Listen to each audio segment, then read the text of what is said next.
एक बार भगवान शंकर पृथ्वीवासियों पर कुपित हो गए और माता पार्वती को साक्षी मानकर संकल्प किया कि जब तक पृथ्वीवासी नहीं सुधरेंगे तब तक वे शंख नहीं बजाएंगे। देव जानते थे कि शंकर भगवान शंख बजाएंगे तभी बरसात होगी। इससे घोर अकाल पड़ गया। पानी की एक बूंद तक नहीं बरसी। धरती पर त्राहिमाम मच गया। मैंने एक दिन भगवान शंकर पार्वती आकाश में विचरण कर रहे थे तो उन्होंने एक अजीब दृश्य देखा कि एक किसान भरी दोपहरी में चिलचिलाती धूप में खेत की जुताई कर रहा है। पसीने में नहाया मगर अपनी धुन में बहुत मग्न। जमीन पत्थर की तरह सख्त से हो गई थी, फिर भी वह जी जोड़ मेहनत कर रहा था। उसकी आंखों में आत्मविश्वास था और उसके पसीने की बूंदों से उम्मीद टपक रही थी।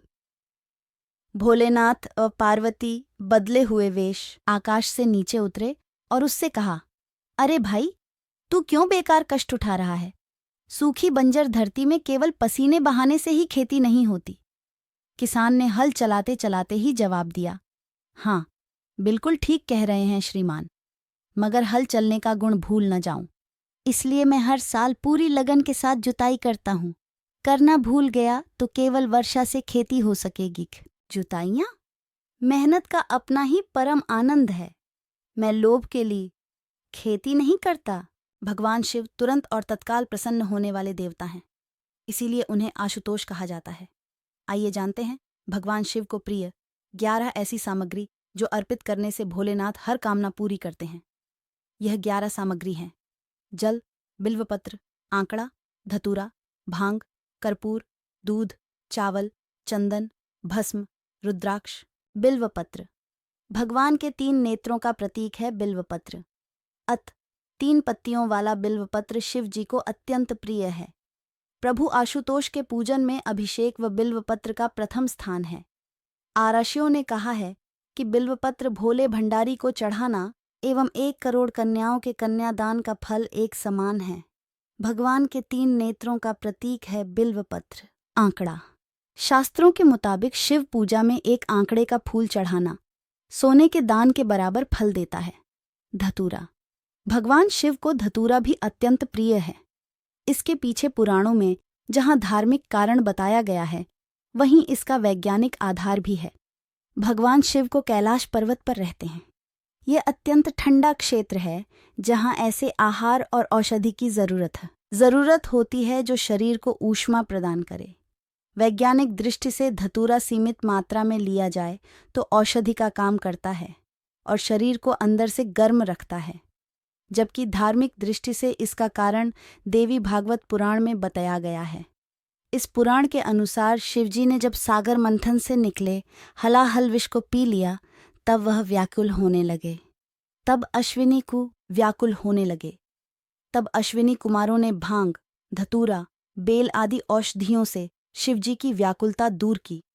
उस समय से ही शिवजी को भांग, धतूरा प्रिय है। शिवलिंग पर केवल धतूरा ही न चढ़ाएं, बल्कि अपने मन और विचारों की कड़वाहट भी अर्पित करें। भांग शिव हमेशा ध्यानमग्न रहते हैं। भांग ध्यान केंद्रित करने में मददगार होती है। इससे वे हमेशा परमा चढ़ाएं, बल्कि अपने मन और विचारों की कड़वाहट भी अर्पित करें। भांग शिव हमेशा ध्यानमग्न रहते हैं। भांग ध्यान केंद्रित करने में मददगार होती है। इससे वे हमेशा परमानंद में रहते हैं। समुद्र मंथन में निकले विष का सेवन महादेव ने संसार की सुरक्षा के लिए अपने गले में उतार लिया। भगवान को औषधि स्वरूप भांग दी गई, लेकिन प्रभु ने हर कड़वाहट और नकारात्मकता को आत्मसात किया, इसलिए भांग भी उन्हें प्रिय है।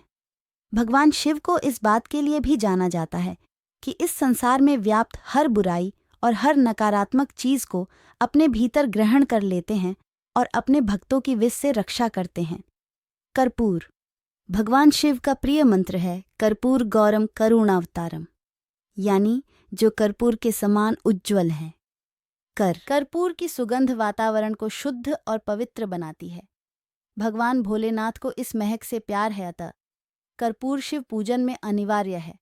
दूध श्रावण मास में दूध का सेवन निषेध है। दूध इस मास में स्वास्थ्य के लिए गुणकारी के बजाय हानिकारक हो जाता है, इसीलिए सावन मास में दूध का सेवन न करते हुए उसे शिव को अर्पित करने का विधान बनाया गया है।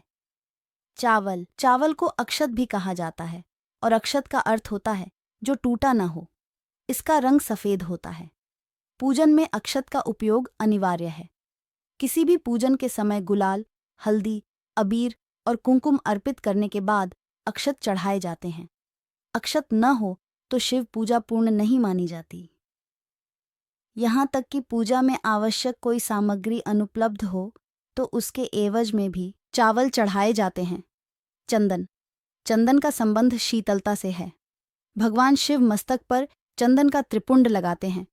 चंदन का प्रयोग अक्सर हवन में किया जाता है और इसकी खुशबू से वातावरण और खिल जाता है। यदि शिव जी को चंदन चढ़ाया जाए तो इससे समाज में मान सम्मान, यश बढ़ता है। इसका अर्थ पवित्रता में छिपा है, वह पवित्रता जिसे भगवान शिव ने एक मृत व्यक्ति की जली हुई चिता में खोजा है, जिसे अपने तन पर लगाकर वे उस पवित्रता को सम्मान देते हैं। कहते हैं, शरीर पर भस्म लगाकर भगवान शिव खुद को मृत आत्मा से जोड़ते हैं। उनके अनुसार मरने के बाद मृत व्यक्ति को जलाने के पश्चात बची हुई राख में उसके जीवन का कोई कण शेष नहीं रहता। ना उसके दुख, ना सुख, ना कोई बुराई और ना ही उसकी कोई अच्छाई बचती है। इसलिए वह राख पवित्र है। उसमें किसी प्रकार का गुण अवगुण नहीं है। ऐसी राख को भगवान शिव अपने तन पर लगाकर सम्मानित करते हैं। एक कथा यह भी है कि पत्नी सती ने जब स्वयं को अग्नि के हवाले कर दिया तो क्रोधित शिव ने उनकी भस्म को अपनी पत्नी की आखिरी निशानी मानते हुए तन पर लगा लिया, ताकि सती भस्म के कणों के जरिए हमेशा उनके साथ ही रहे। रुद्राक्ष। भगवान शिव ने रुद्राक्ष उत्पत्ति की कथा पार्वती जी से कही है। एक समय भगवान शिवजी ने 1000 वर्ष तक समाधि लगाई। समाधि पूर्ण होने पर जब उनका मन बाहरी जगत में आया, तब जगत के कल्याण की कामना वाले महादेव ने अपनी आंख बंद की। तभी उनके नेत्र से जल के बिंदु पृथ्वी पर गिरे। उन्हीं से रुद्राक्ष के वृक्ष उत्पन्न हुए और वे शिव की इच्छा से भक्तों के हित के लिए समग्र देश में फैल गए। उन वृक्षों पर जो फल लगे वे ही रुद्राक्ष हैं।